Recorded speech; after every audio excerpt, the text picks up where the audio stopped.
કાજુ મસાલા બનાવવા માટે આપણે લસણની આવી રીતના પેસ્ટ તૈયાર કરી લેશું. ડુંગળીને આ રીતે આખા ભાગે કાપી લેશું. ડુંગળી અને કાજુને આ રીતે પાણીમાં બાફવા મૂકી દઈશું. ત્યાં સુધીમાં આપણે મરચાં કટિંગ કરી લઈશું. ટમેટાં અને કાંદાને પણ કટિંગ કરી લઈશું. ઘીમાં આપણે કાજુને આવી રીતના તરવાના છે. તે જ્યાં સુધી બદામી ન થાય ત્યાં સુધી તેને તરતું રહેવાનું. તો તમે જોઈ શકો છો કે આપણા કાજુ એકદમ બદામી થઈ ગયા છે. તો હવે અગાઉથી આપણે કાજુ અને કાંદાની જે ગ્રેવીને ક્રશ કરી લઈશું. તેલમાં આપણે વઘાર દેવા માટે એલચી, તમાલપત્ર, લવિંગ, તજ, મરી વગેરે નાખીને તેને સારી રીતે સાતળી લેશું. હવે આપણે તેમાં મરચાંની નાખીશું. તેને સારી રીતે હલાવ્યા બાદ તેમાં આદુ મરચાંની પેસ્ટ ઉમેરીશું. હવે તેમાં કાંદા નાખીશું અને સારી રીતે સાતળી લેશું. હવે તેમાં હળદર, ટમેટાં ઉમેરી દેશું.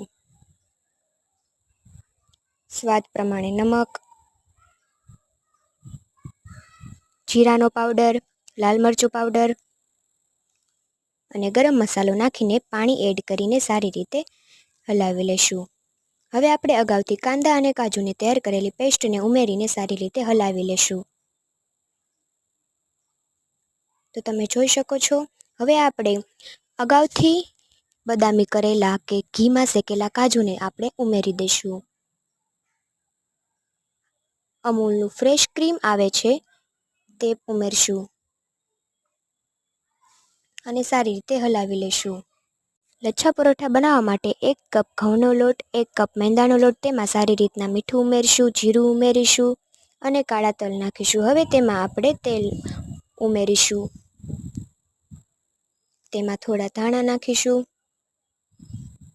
ધાણા ઉમેરશું, તલ ઉમેરશું. પાણીથી લોટ બાંધી લેશું.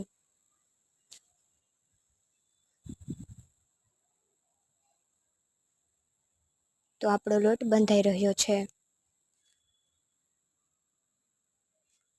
તો લોટ બંધાઈ ગયો છે, તેને 10 મિનિટ સુધી રાખી દઈએ. 10 મિનિટ થઈ ગઈ છે, તો હવે આપણે પરોઠું વણી લઈએ.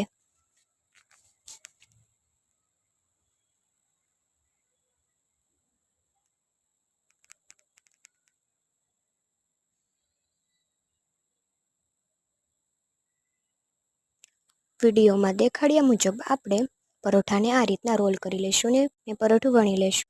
તો આપણું કાજુ મસાલા અને લચ્છા પરોઠા તૈયાર